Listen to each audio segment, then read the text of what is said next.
नमस्कार दोस्तों, मैं आशीष पुनिया आपका स्वागत करता हूं गेम ऑफ लाइफ पे। इस वीडियो का टॉपिक है मिस्टेक्स ऑन नो फैप। जो नो फैप फॉलो कर रहे हैं वो गलतियां क्या कर रहे हैं। पहली गलती, they are trying to suppress their sexual energy.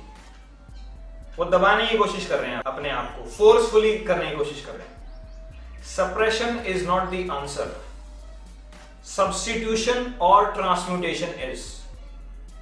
Suppress करने से कुछ नहीं होगा, सब्स्टिट्यूट करना होगा। मतलब जबरदस्ती आप इसको दबाने की कोशिश करेंगे तो ये एनर्जी कोई छोटी मोटी एनर्जी नहीं है, बहुत जबरदस्त आग की तरह निकलने वाली एनर्जी है। ठीक है, दिमाग हिला देती है लोगों का ये एनर्जी।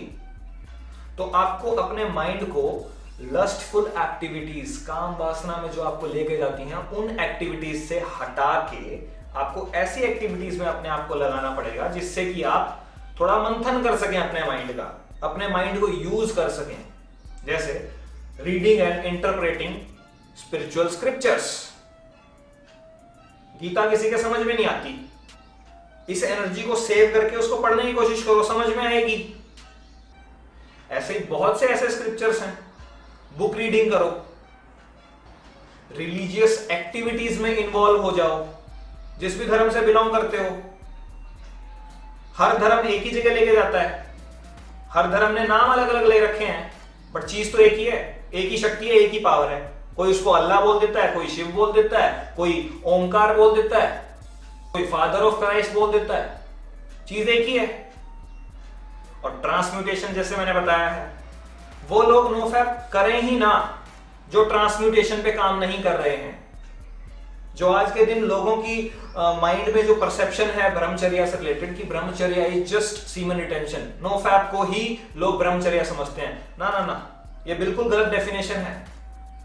ब्रह्मचर्या का मतलब है कंटेम्पलेट करना, ब्राह्मण के तरफ अपने आप को लेके जाना, ऐसी एक्टिविटीज जिससे कि आप परमात्मा की तरफ जाएंगे। उन एक्टिविटीज के अंदर योग भी आता है, ध्यान भी आता है। वेदों को पढ़ें, समझने की कोशिश करें उनमें क्या क्या रखा है।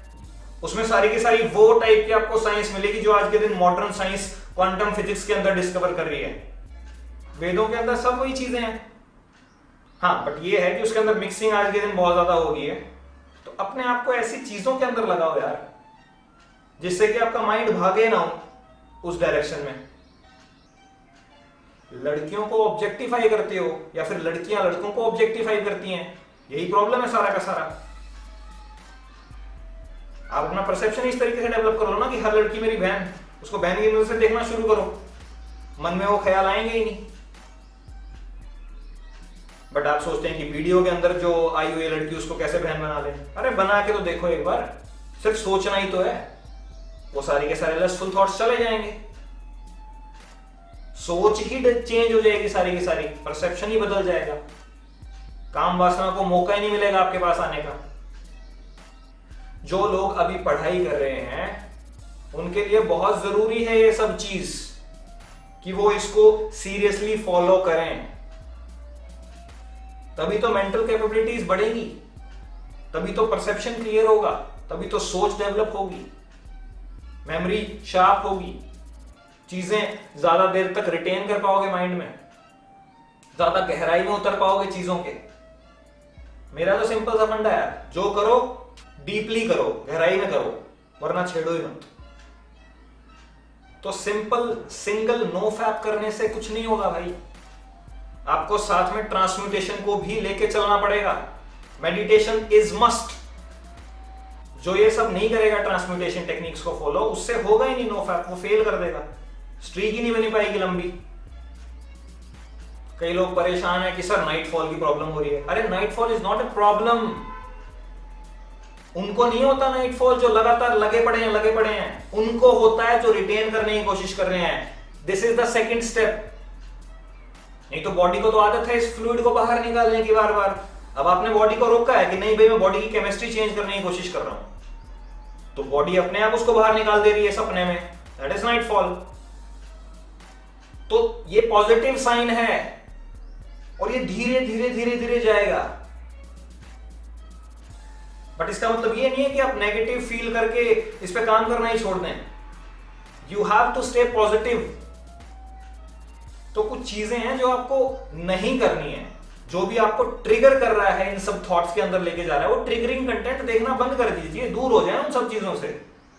चाहे वो बॉलीवुड हो, सोशल मीडिया हो, इंटरनेट हो, कुछ भी हो, इन सब चीज से आपको दूर होना पड़ेगा अगर आप अपने आप को हील करना चाहते हैं। तो दूर होने का मेरा मतलब क्या है कि जिस टाइप का कंटेंट आप देख रहे हैं उस कंटेंट से आप कंटेंट ही चेंज कर लीजिए, डाइवर्ट कर लीजिए अपने आप को, स्पिरिचुअल कंटेंट में आ जाइए, नई नई हैबिट्स बनाइए। बुक रीडिंग की एक हैबिट बहुत अच्छी है जो आपको डेवलप करनी चाहिए। राइटिंग की एक हैबिट है कि आपको जो माइंड के अंदर पूरे दिन के अंदर आपको लगा कि आपने क्या सीखा, जो भी एक समरी सी बना के रोज लिखना स्टार्ट करें, preferably in English, so that you can improve your that quality as well. यार इस लाइफ को क्लासरूम की तरह लो, हर पर्टिकुलर मोमेंट आपकी लर्निंग के लिए है। हम सीख रहे हैं यहाँ पे और हर सेकंड सीख रहे हैं, और एक पॉजिटिव माइंडसेट के साथ रहेंगे तो बहुत अच्छे तरीके से सीख पाएंगे। अगर नेगेटिव हो जाएंगे तो फिर तो कुछ भी काम नहीं करेगा ना यार। बहुत से लोग इस तरीके की नेगेटिविटी में चले जाते हैं कि यार फ्लैट लाइन चल रही है, कितने दिन तक चलेगी। That is totally dependent on the person and it varies from person to person. दो चीजें मेन फैक्टर हैं यार, कितने साल का एडिक्शन था और कितनी इंटेंसिटी का एडिक्शन था। कईयों का 10 साल का था, वो हफ्ते के अंदर 2 बार कर रहा था, ये नॉर्मल है। इस बंदे को 10 महीने लगेंगे प्रॉपरली हील होने में, अपने माइंड को कंप्लीटली रिबूट करने में 10 साल वाले को 10 महीने लगेंगे। और जिसको 10 साल का एडिक्शन था बट वो हफ्ते में 10 बार कर रहा था, उसके तो चांसेस ही नहीं है। मेरे को तो लगता है वो शायद हील ही ना हो पाए, वो इतना ज्यादा खड्डे में जा चुका है। बट अगर वो अपनी विल पावर पे अभी काम कर गया और इतना स्ट्रांग उसने अपने आप को बना लिया है तो वो भी कर लेगा। यार इसको एक इस तरीके से देखो कि हमने ना अपने लिए खड्डा खोद लिया है और उस खड्डे के अंदर हम चले गए, खड्डे में जाते गए, खड्डे को खोदते रहे, जाते गए। अब इस खड्डे से बाहर भी हमें खुद ही निकलना है। गाइडेंस मिल जाएगी, मैं तुम्हें यहाँ पे गाइडेंस देने के लिए हूं, बट चलना तो तुम्हें ही पड़ेगा ना। उस खड्डे से बाहर निकल के तुम्हें कैसा फील होता है, उसके बाद डिसाइड करो कि तुम्हें आगे कंटिन्यू करना है या फिर दोबारा नया खड्डा खोदना है। तुम्हारी लाइफ की डोर्स टोटली तुम्हारे हाथ में है भाई। हाँ, पहले की प्रॉब्लम मैं बता सकता हूं कि पहले गाइडेंस नहीं थी, अब तो बहुत ऐसे लोग आ गए हैं, कितने सारे चैनल बन गए हैं जो स्पेसिफिकली सिर्फ इस चीज के ऊपर बात कर रहे हैं। टेक्नोलॉजी को यूज करो अपनी लाइफ को सुधारने के लिए। So you have to choose wisely. और ऐसा करते करते एक ऐसी स्टेट आएगी, जब आप खड्डे से बाहर निकल जाएंगे तो एक ऐसी स्टेट आएगी कि आपके सामने कोई ट्रिगरिंग कंटेंट आ भी रहा है तो वो आपको ट्रिगर नहीं कर पाएगा, जो मेरी आ चुकी है। मेरे सामने कोई भी किसी भी टाइप का अगर कोई ऐसा अडल्ट सीन आता है तो मेरे को कोई ट्रिगर नहीं होता है, क्योंकि मैं समझ चुका हूं ये तो सिर्फ खेल है, इसका मेरे ऊपर कोई कंट्रोल नहीं है, मैं फ्री हो चुका हूं। बट जब तक आप फ्री नहीं हो आपको दूर रहना पड़ेगा उन चीजों से। एक खाने के अलावा और एक पीने के अलावा, पानी पीने के अलावा, इन 2 चीजों के अलावा जो भी आप कंपल्सरी कर रहे हैं, कंपल्सिव एक्शन जिस चीज के अंदर हो रहा है कि मतलब आपको करना ही पड़ रहा है, दैट इज बाइंडिंग यू। वही बंधन है और वही तोड़ना है। आप बिल्कुल फ्री फील करेंगे यार, मोक्ष की तरह है ये कि आप हर चीज से फ्री हो गए। अब आपको कोई भी चीज बांध नहीं सकती, राइट? तो आपकी लाइफ की डोर्स टोटली आपके हाथ में है, आप किस तरीके से अपनी लाइफ को संवारना चाहते हैं। मैं आशा करता हूं कि आप अपनी लाइफ में सक्सेस पाएं और अच्छी डायरेक्शन में अपने आप को ले जा पाएं। Thank you. मेरा ये channel Punia game of life specifically spirituality से रिलेटेड कंटेंट के लिए है।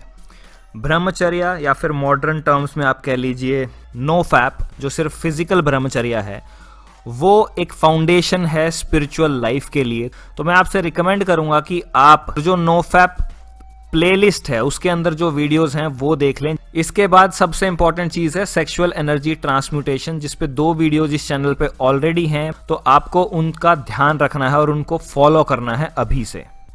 अगर ये वीडियो आपको पसंद आई है तो इसे लाइक करें, शेयर करें, चैनल को सब्सक्राइब करें और बेल आइकन दबाना मत भूलें। धन्यवाद।